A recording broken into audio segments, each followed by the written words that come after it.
Hello everyone, I am Mansi Sharma on my YouTube channel Mansi Sharma. In this video we will talk about vermiform appendix. Vermiform appendix क्या होता है? It is a narrow worm-like diverticulum which arise from the posteromedial wall of the cecum about 2 cm below the ileocecal junction. Vermiform appendix क्या है? Vermiform यानी worm like है, ठीक है, एक नैरो वर्म लाइक स्ट्रक्चर, इसलिए उसका नाम वर्मीफॉर्म दिया गया है, ठीक है। और वो कहाँ से अराइज हो रहा है? पोस्टीरोमीडियल वॉल से अराइज हो रहा है सीकम की, which is the first part of large intestine. कहाँ पे? 2 cm below the ileocaecal junction, ठीक है। ये हो गया। उसके बाद फिर ये हमारा सीकम है, ये इलियम है, तो ये इलियोसिकल जंक्शन के 2 cm बिलो से हमारा निकल रहा है अपेंडिक्स। ये रहा हमारा वर्मीफॉर्म अपेंडिक्स, दिख रहा है, नैरो वर्म लाइक स्ट्रक्चर है दिस, यहाँ पे मैं पेंसिल पॉइंट कर रही हूँ, वर्मीफॉर्म अपेंडिक्स हो गया इलियोसिकल जंक्शन के नीचे। इसके बाद डायमेंशन देखें तो 2 से 20 cm की लेंथ हो सकती है और विड्थ इसकी 5 mm हो सकती है। डायमीटर और ल्यूमेन जो है वो एज के साथ वेराई करता है। चिल्ड्रन में ल्यूमेन ज़्यादा होता है than adult and often obliterate हो जाता है, गायब हो जाता है after mid adult life. The length also varies with age. It is longer in children than in adults. तो मतलब वही है कि बच्चों में इसकी विड्थ भी ज़्यादा होती है और लेंथ भी ज़्यादा होती है। जैसे जैसे एज बढ़ती जाती है तो लेंथ और विड्थ अपेंडिक्स की कम होती जाती है। पार्ट्स की बात करें तो इसके 3 पार्ट्स होते हैं, बेस, बॉडी और टिप। बेस जो कि अटैच होता है इसकी posteromedial wall of the caecum से, वही same 2 cm below the ileocaecal junction. यहाँ पे all the 3 taeniae of caecum converge करते हैं बेस ऑफ अपेंडिक्स में। This anatomical fact serve as guide to surgeon to search for appendix during appendectomy. तो ये हो गया हमारा बेस, ये पूरी की पूरी बॉडी हो गई between the base and the tip, और ये हो गई हमारी टिप।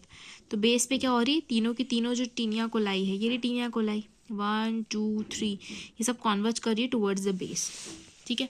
बॉडी का वही नैरो ट्यूबुलर पार्ट है बेस और टिप के बीच में। टिप क्या है? वो least vascular distal blind and है, बहुत दूर पे है, और लीस्ट वेस्कुलर मतलब सबसे कम ब्लड सप्लाई होता है यहाँ पे। इट में be directed in various direction, ये हम लोग ऑलरेडी वीडियो में देख लिया है, जो मैंने वीडियो पहले अपलोड की थी, direction of vermiform appendix different, उसके अंदर है। इसके बाद सरफेस एनाटमी। सरफेस एनाटमी देखें तो base of appendix is marked on the surface by a point 2 cm below the intersection between the transtubercular plane and right midclavicular line, या फिर right lateral plane. कहाँ पे? 2 cm below. इस diagram में दिख रहा है हमें, ये है हमारा वो वाला पॉइंट जो कि बेस ऑफ अपेंडिक्स है, बेस ऑफ अपेंडिक्स, ठीक है, जो कि 2 cm बिलो है पॉइंट ऑफ इंटरसेक्शन किसके? ट्रांस ट्यूबरकुलर और राइट लैटरल प्लेन के। तो ये दिखाया जा रहा है ट्रांस ट्यूबरकुलर प्लेन, ये जो हॉरिजॉन्टल है, और ये है हमारा राइट लैटरल प्लेन या फिर राइट मिड क्लेविकुलर प्लेन। तो इसका जो पॉइंट ऑफ इंटरसेक्शन है किसका? ट्रांस ट्यूबरकुलर प्लेन का और राइट लैटरल प्लेन का, उस पॉइंट ऑफ इंटरसेक्शन के, ये है ना पॉइंट ऑफ इंटरसेक्शन, इसके 2 cm नीचे क्या है? हमारा बेस ऑफ अपेंडिक्स है। तो ये हो गया। इसके बाद इसके पेरिटोनियल रिलेशंस पे आ जाते हैं।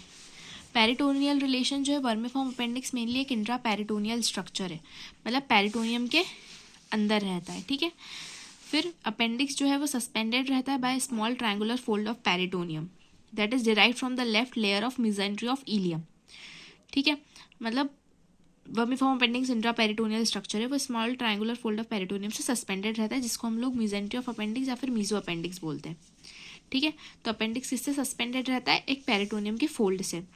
अपेंडिकुलर आर्टरी रन करती है within the free margin of mesoappendix, ठीक है।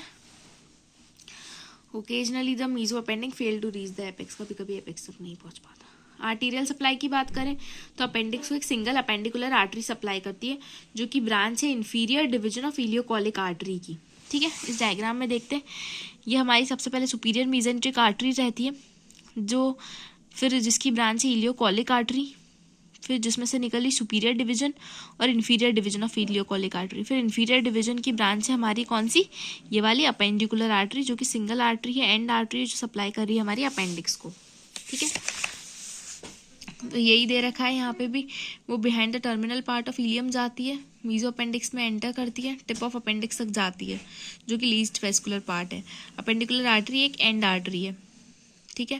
When the mesoappendix short होता है तो अपेंडिकुलर आर्टरी रेस्ट डायरेक्टली करती है अपेंडिकुलर वॉल में, In appendicitis, this part of artery is affected and thrombosed, leading to gangrenous change in the tip which may perforate.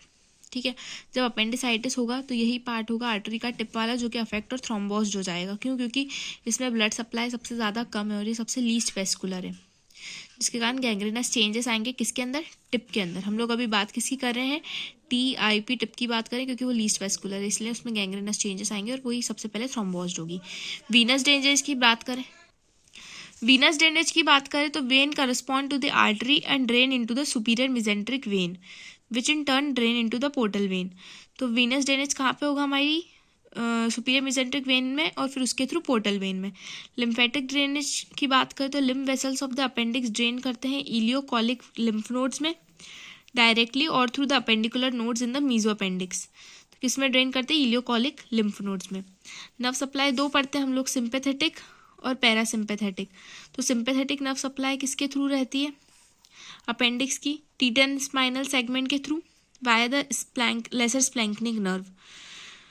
और यही जो टीटन spinal segment है यही हमारे अम्लाइकस को भी सप्लाई करता है. इसी रीज़न के कारण जो अपेंडिसाइटिस का पेन है वो रेफर हो जाता है किसके अंदर? अम्लाइकल रीजन के में, क्योंकि अम्लाइकस और अपेंडिक्स दोनों का जो है सिंपैथेटिक सप्लाई सेम है, जो कि है टीटन स्पाइनल सेगमेंट.